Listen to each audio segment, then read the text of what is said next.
thanks to Ellen. And I think there was one call one fine day during a rare sunny London when I got this call to join this amazing initiative. And I think um, I felt that I wish I had that kind of initiative when I was growing up. And I think it's very important to have mentorship. Doesn't matter the field. What's important is to continuously be curious and bounce ideas. Hi, everyone. I'm Anand. I work at the intersection of sustainability and artificial intelligence. Yes, the same thing that actually powers your chat GPT, voice assistants, and smart recommendation to your shopping channels, as well as to your Instagram and TikTok feeds. I lead AI strategy and all the consulting transformation at a tech services company called LTM Mindtree, helping brands and enterprises across a range of sectors make smarter decisions using data, helping them with experience designs and installing and deploying cognitive technologies. But before I had all these titles, I was just a curious, introverted kid growing up with cassettes and comics. Here I am today to share that journey with you across five various journey points or decades, I would say, during the various stages of my life, and also that of the tech evolution in the process. And it's important for me to share that journey because I'm of the belief that where you start doesn't define where you will go as part of this. So I grew up in I grew up in Mumbai in India in the 1980s, when a time before internet, smartphones, or even social media. My world was all about books, audio cassettes, and libraries. I'm a big metal fan and loved the music of Pink Floyd. My first cassette was Dark Side of the Moon, which you're seeing on the screen as well. I loved stories. I was a very super shy, introverted kid. So immersing into books was my way of experiencing the world in a way. I asked a lot of questions, sometimes too many for my teachers and for my parents. So, in a way, reading shaped my imagination and led me to a lot of curious queries, and that curiosity became somewhat my superpower. So, during this phase of growing up, I realized one thing, which is never underestimate the power of curiosity and books. That's very, very important as part of that. So that's the first lesson I would always share in terms of understanding, uh, not necessarily having the purpose, have some kind of direction, but be very curious. Being interesting and being interested are two aspects of growing up. The second phase of my journey was more in the 90s. It was all about exploration. By the time I realized I was heavily into mathematics and science, I was a nerd and a proud one. I was into football, cricket, swimming, but back then, sports as a career in India was not a viable option. To the extent that I had also picked up bass guitar out of nowhere. Part of my family came from a defense background, so I was very interested in submarines and sea life. I even joined Sea Cadet Corps of the Indian Navy as a quarter deck cadet, where I actually learned teamwork and resilience. So I could connect with what Hussein was also addressing earlier on, right? So all of these activities also helps you open up a bit. My eye-opening moment was when I was exposed to computers for the first time in the 90s, and those Windows machines, those OSs, those microchips, and computer magazines. I came from a very humble family with the basic economic needs and means actually, and we didn't have all the means. So I would use any chance uh, to make best use of my friends to learn about all these things and borrow it, and lend it, and all this stuff, right? So I experimented a lot. While most of my friends were busy doing many different things, I played with floppy disks, CD-ROMs, ethical hacking, robotics.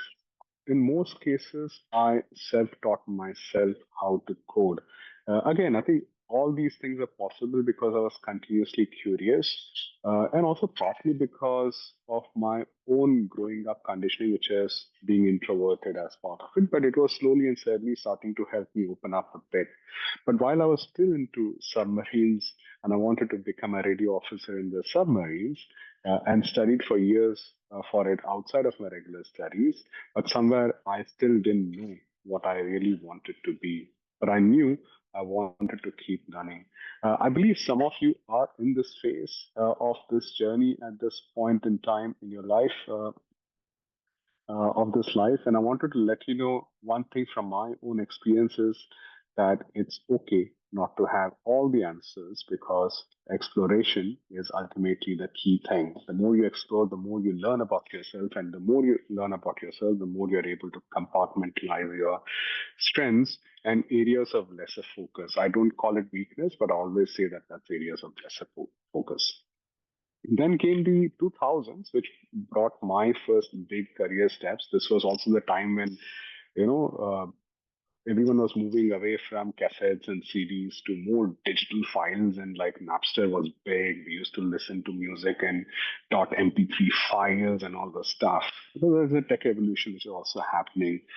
This was also the time when I joined Infosys as a software engineer, where coding, critical thinking, requirement gathering techniques, corporate etiquettes, they were key skills I learned and worked towards as well. I migrated from Mumbai to Pune. That's when my migration journey actually began. And as a migrant, I think later to Belgium as well. During this phase, I also traveled a lot. What travel did was it opened up my mindset about cultures, food, learning about people. As I mentioned, I came from a background which was very humble. So I was exposed suddenly to so many things and to so many cultures, while all ensuring that I upkeep the professionalism when it comes to defining myself in a corporate ecosystem as well. So this kept me grounded. This made me also a bit extroverted. I was full of ideas, and I wanted a medium to channel that and take risks. So I decided to then pursue my MBA at IE Business School in Spain, and also at Wharton in the US, not knowing really what I want to get out of it. Remember, by this time, I'm already doing great, but I still am not clear about what I really wanted to achieve at the end of the day. At some point, I wanted to be a management consultant. Another time, I wanted to be an investment banker. Eventually, I ended up with entrepreneurship, which I later worked in a music startup that got acquired by one of the leading e-commerce companies in India, and later in a private equity firms as well. So I started navigating a lot. I started exploring a lot. I started talking a lot in the market as well. But the more I did that, the more it allowed me to firm my thoughts and my purpose. This was the decade when I went from writing code to writing strategies. During this decade of my career, I realized that I had many abilities which I didn't realize I had. And the more I explored them, the better I understood about my key skills. I would say, as you get a step into internships or into some kind of studies or research in your corporate jobs or in your own business for that matter, family business or something, right? Every skill you learn is a stepping stone. Tech, finance, writing, use them all. Don't wait for the perfect job and startup, but work towards it. Define what your potential purpose could be and start working towards it. That's very, very important. And as I entered the decade of music apps and digital stores, which is the last decade. It was also the decade when I joined my current firm, LTL Mindtree, moving and living in various countries, working with experts and leaders, uprooting myself, but also restarting and enjoying the art of communication and different cultures. This was the time when I started working in digital strategy, data, and sustainability. I worked in brand marketing, cloud, data sciences, and consulting businesses across a range of countries. So, if you see what this slide actually touches upon is um, never be fixed and fixated about what you know what the best picture looks like for you. For me, what all of these meant was how do I bring my own skills and ultimately keep continuously learning to evolve from that. And more importantly, I figured out what my purpose was, which is building responsible, strategies and technology solutions. I realized that's going to be my mantra. I always knew that was the case, but it's only until this specific point last decade I realized that, hey, now I have a purpose in mind, and that's a purpose. The term responsible became very important, core to my own personal values. This is where I realized success isn't just profit. Yes, that's important for business, but it's also about the environmental and the societal impact. So, as you step in your careers or your own businesses, I think be very ambitious, but make work matter. Build careers that improve the world around you. I think that's what I would give you as one of the key advice, because that's something which worked for me and many of my colleagues and seniors and juniors as well. And collectively, each and of us in this call has actually seen that in some shape and form as well, right? The first 5 years of this decade, the unfortunate pandemic, geopolitics shaping world economics, the emergence of a conscious generation, and rightly so. And yes, ChatGPT at your fingertips 2 years ago called it out. Welcome to the AI era. This is going to be the present and also your future. So no matter what job, what sector you focus, what studies you do, embed that critical thinking. Don't solely rely on all these AI tools, because this is the formative years for you to start developing those critical thinking, and how you can use technologies such as AI into your day-to-day being, uh, but also not overly rely on it, is going to define who you are. I now lead AI and work with organizations to scale AI safely and responsibility. It is powerful, but with great power comes great responsibility. That's why I also mentor future leaders and contribute to AI and emerging technology safety and responsibility initiatives in London.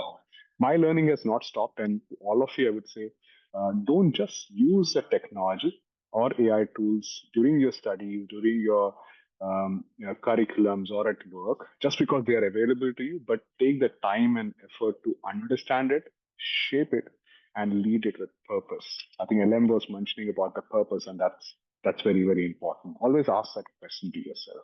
That's the future leaders I will be curious to learn from, which is most of you, and also to watch and grow as part of it. And I think one picture I like is this is from one of the series, and also one of my favorite slides, which when I was building it while guiding many of the other mentors, mentees also, is it reminds me that the brain isn't a container to be filled, but a fire to be lit.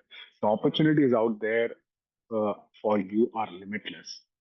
If someone like me who once struggled to afford a personal computer can now help shape AI solutions and strategies for world's largest company, I'm sure so can you. Your potential is not fixed. My suggestion is dream big, work hard, and play smart as well. And I often get asked, so what are the skills which are typically required when you start thinking about all these things? And there are many, I think, whether you want to be in AI, design, law, marketing, sports, uh, these are going to be timeless skills. Creativity, communication, problem solving, business thinking, empathy. I think that's where you need to be spending a lot of time, in addition to the technologies that help you aid and support your thinking as part of it. Because this will help you thrive no matter how the world changes around us. Skills are your currency. So build them with absolute intention. And with this, I have a closing thought, which is I'll leave you with a line from one of my favorite bands, Pink Floyd. I'm assuming most of you have not heard it. Every time I've actually reached out to quite a few mentee programs where, I have never come across anyone who has actually heard much of Pink Floyd. But this is what it is. It says that the time is gone, the song is over. Thought I had something more to say. So here's what I will say to a 16-year-old me, and also to you, which is stay curious, don't fear failure. It teaches faster than success. I like what Hussein said. There were different stages in his career, and including everyone's, which comes where not everything will go your way. So therefore, don't fear failure. It just teaches uh, faster than success. And when all these things are happening, ask for help. Find your mentors. Doesn't matter where they come from. Find your mentors. Always ask for help. I wish I had this platform which LM and team actually created back in those days. We never had as I migrated from one country to the other, from one culture to the other.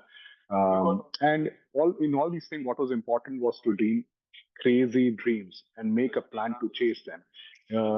So therefore, that was important. Set goals, stay grounded, keep going. Your journey is just beginning, and I can't wait to see what you create. And that's very important for me to also see that evolution.